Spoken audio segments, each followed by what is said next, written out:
Iyi video wisharinga umuntu witwa Godfather hari hose ino video wimusharinga ngiye nago nyanza kuri kamera ariko mfite aba followers banyemerera kuza kuri kamera nkatanga igitekerezo cy'ukuntu ibintu mbyumva wowe Godfather komanyoko nkuko ujye byita abandi hari abantu baje kuri live mu kanya bakumpera nyoko bakumpera ibya nyoko baguhereza ukuri neza ushyira ubwenge ku murongo bro.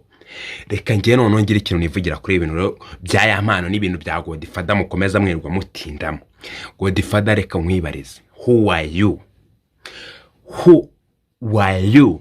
Nichake mbe ntazi icyongereza ariko ibintu ndi kuvuga neza muri kubyumva bro. Sinyanza kuri kamera ariko buriya nanjye nje kuri kamera navuga kantu kakagera hano kure ibintu mwamwivugishwa. Godfather urumva wowe abantu baguha amapeti ngo yo gufungisha ngabantu, we nta gufungisha abantu bro, ahubwo ngiyewe kambabwire ukuri kwanye, ngiye ukuri nirebera gutyo ukuri kwanje nkareba ikibazo Godfather ukuntu yabaye ikibazo. Godfather reka mbabwire ukuntu yabaye ikibazo. Uwe Godfather y'amano baramufunga ukamukorera live magana, ngewe ubwanjye y'amano ngere namaze kumwanga kubera wowe. Y'amano yamaze kumwanga kubera wowe uragenda ukazana video za y'amano ngari kunkura umogi twazi gusabye.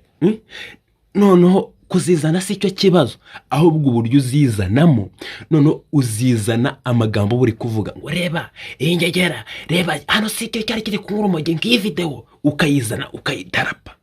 Abantu bayiguhaye ibyo ngibyo ni ubunyamakuru bwawe barayiguha ibyo ntaribe, ariko uraza ukinjira mu kibazo ukazana umugore we y'amano guramuzana ngo kuri space yawe ngo bibe ko byacitse, ukaza ukamuzana ngo kuri live ngo umugore we y'amano gazanga byisobanurire, ukamuzana ahubwo ku gahato ukunde ko wumvisha abantu kukuntu y'amano ari umuntu mubi ngo yakubise umugore ngakamuruma. Ukaza neza ukitonda ukazana umugore y'amano ukamuzana ngabisesengure neza, ukagenda ukinjira mu kibazo. Uziko winjira mu kibazo ukarusha n'urwego rw'ubugenzacyaha RIB. Reka nkubaze wowe, RIB yaguhaye akazi ko kujya wishakira abanyabyaha cyangwa ibintu byo kwitongera urutoki. Niba umuntu akoze icyaha ari umusitari, iyo ngiyo ni inkuru, ni breaking news, nanjye ndabyemera pe, ndabyemera ko breaking news. Ariko se ni ngombwa ngo mukorere live mu gitondo, ni mugoroba live, ejo nanone mukorere live, ejo nanone mukorere live, uri magenda guraza n'ibimenyetso ngo no mu motari ngo byagenze gute, ngo na nimero za motari ngo mukanya ngo bagiye ngo kuzima, ukagenda ahubwo na nimero za Land Road nawe ngo hano ngo y'amana ba nawe ngo ndamuzana.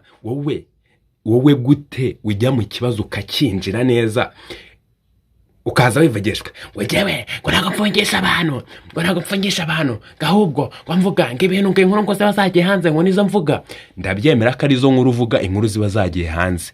None se nimba uvuga inkuru ziba zagiye hanze gutugenda ukinjira mu kibazo, gutugenda ukinjira mu kibazo ukagisesera ukagenda umuntu ukamukorera live magana, ni hehe ubutamufungishe cyangwa ngo umwangisha abantu. Urifata y'amano urifashe uramutwangishije yebaba we y'amano uramutwangishije. Y'amano n'umunywa umogi, y'amano n'umuntu mubi cyane, reba ikigoryi cyakubise umugore kimuruma amazuru. Niba wumvise mu rubanza rwa y'amano ukuntu yireguye avuga, wumvise y'amano yarimo aravuga ngo iki? Y'amano yavuze ati umugore yarandumye hano mu bitugu nanjye ndamuruma ndamwishyura. Ibintu byose yagiye abivuga ku murongo ukuntu byagenze, ariko y'amano waramutwangishije, uramutwangisha nanjye ngeraho y'amano mwifuriza gufungwa bro. Kandi y'amano aririmba neza, murabizi namwe. Ariko Godfather aramukwangisha akamukorera amarayivu igihumbi, live ziye barazikodinga kuri YouTube zikajyaho, live ziye n'ahantu zitaba, ariko paka umuntu umwanzi.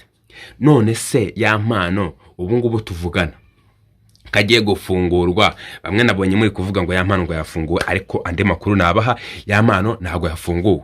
Y'amano kagiye gufungurwa urajya hehe? Buriya abantu buriya tuba ducecekanye byinshi buro, utazabona ntaza kuri kamera ugira ngo nuko nje nta kintu navuga. Nje kuri kamera ndavuga bro, kandi ngiye buriya mbanzi cyane, buriya utazabona ntaza kuri kamera igihe ngo simfite abafollowers. Mfite abafollowers nanjye navuga bakanyumva kandi bakanakurikira ibyo mvuga. Ariko umuntu witwa Godfather reka nguhe gasopo noneho yanyuma bro. Godfather ngiye kuguha gasopo yanyuma. Ino video bayigusharinga cyangwa bayisharinga inshuti zawe zose. Uraramuka wongeye gukora live uvuga ku bintu bya ya mpano bro. Ibintu bya ya mpano inkure izina ry'Imana ufungi ushobora kuba waragiye mu nkuru z'abantu benshi bakabafunga ba jihad ukabakora amasipese babafunge ibintu byo kusakaza video bakabafunga. Ariko ya mpano do araguhagarara hano ahita guhagarara we tuhera umwuka ngo ya mpano araguhegamye we Godfather we. Ya mpano araguhegamye di, ya mpano araguhegamye buro. Kubona naje kuri kamera jyo tinya, ya mpano araguhegamye. Umugongo urandiye, ndavuze mpaka umugongo ndiye. Reka nkubwize ukuri Godfather wowe, ino video wayibona utayibona ariko ndabizi ko hari inshuti zawe ziri buyibone bro. Umuntu witwa ya mpano ugende gake, umuntu witwa ya mpano ugende gake ya bro. Ndakubwiza ukuri wowe Godfather, ibintu wizaneshwe abantu barakubwira ngo washyize isura yawe kuri kamera, ngo none se ngo ndarinda ngo kire isura yanjye ngimana ko muyikunda ngo murayizi wasure Imana ngimana ko muyikunda ngo mutarumva n'ijwi ryanga ariko ngiye mukamwumva ikinyarwanda cyanjye ngo kiza. Wowe uri Imana uri iki buro? Reka nkubweze ukuri, kuba tutavuga suko mwuzuze. Icyo nakubwira cyo kuri ya mpano ugende gake shumi yanjye, kuri ya mpano ugende gake wa boy, kuri ya mpano ugende gake bro. Ngo buryo umuruho nureba ubwoko ngicyo cyo none si bivuze igeno ryawe, ibyo byizere kandi raharire mu rwango n'agato kava kwiguye, ibyo byizere ngo rizagwira sho, ngo rizagwira. Ya mpano mumukunde mwumva indirimbo ziwe. Ya mpano bro, umuntu utemera ko ya mpano ari umuhanga aze hano abivuge. Jya muri comment uvuge ngo ya mpano si umuhanga, nkurebe mfesingane nawe bro. Ibintu bya ya mpano nutabigendamo gake, ya mpano aragukwa. Umva bro, icyo bita gutamira ibuye rishyushye nibyo bintu bigiye kukuba wowe Godfather. Kuri ya mpano ugende gake, ugende wigengesereye kuko cira birarura bro. Ndongera ndamutse ku Godfather nguhaye gasopo yanyuma. Ino video ngiye kwirangiriza hano, guhaye gasopo yanyuma. Ndongera kubona ongera ubyumve neza, ndongera kubona wakoze live uri kuvuga ku muntu witwa ya mpano. Wizanishwe ibintu ngo bya statement, ngo ibintu ngo bya kugera ucokombora wigeze intyoza nk'abantu ngo tugukunde, ngo tugukunde. Ibintu singiye kujya, hari ibintu byinshi naze kwirirwa mvuga by'ukuntu ngo winjiza ngo ku live yawe ngo abastari ngari buriraho ngo ukagenda ugasenya shopping nyarwanda. Ibyo naze kubivuga. Niwongera gukora ku muntu witwa ya mpano ukamukoraho live, urumva, ukamukoraho live ukigira umuntu w'intyoza, ukigira umuntu wowe ugira ibimenyetso birenze iby'ubugenzacyaha RIB, iby'urwego rw'ubugenzacyaha RIB nayo bivuze nabi, ukagenda ukazana ibimenyetso birenze ibyabo. Wowe uraramuka wongeye gukora live ku muntu witwa ya mpano bro, noneho twese turahita tukuviraho indimi. Urumva, abakunzi bose twa ya mpano, abakunzi ba ya mpano twese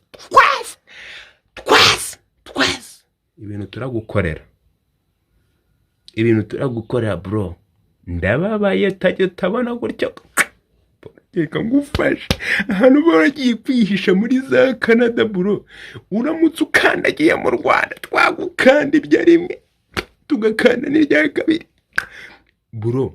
Uramutse uje hano i Kigali bro, uvugira kuri space zawe zarizo zose uvugiraho, ukavuga utari gufesingana natwe, urumva, ukavuga wahisha icyo gisura cyawe.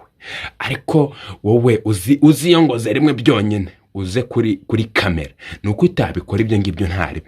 Ariko uzi iyo ngoze uze hano i Kigali, abakunzi ba ya mpano n'abakunzi ba jihad, abantu bose turakurwaye bro, turakurwaye. Noneho ya mano yaje ahita tubera neza, ya mano yaje ahita tubera ahantu inzira aza atubera fondasiyo yo kuguheraho.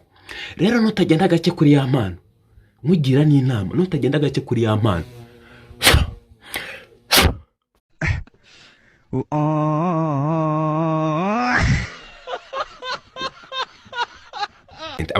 Abakobwa beza mukunda ya mpano, reka mbabwire kano kantu. Abantu mwese mukunda ya mpano, reka mbabwire kano kantu nari nibagiye kuvuga. Niba uri umukobwa mwiza ushaka gukoresha inzara nziza, inzara bagukorera ntizite zomoka, inzara zazindi ni ngewe uri buhasange. Ugiye kunyandikira cyangwa mpamagare 0784644200. Ndayisubiramo 0784644200. Mpamagare cyangwa nyandikire kuri WhatsApp uze ngukorera inzara hano mu Gisimenti neza, hano muri ya rompo yegeranye na Zaria Court. Mite ngukorera inzara ku giciro cyo hasi cyane. You are welcome, baby.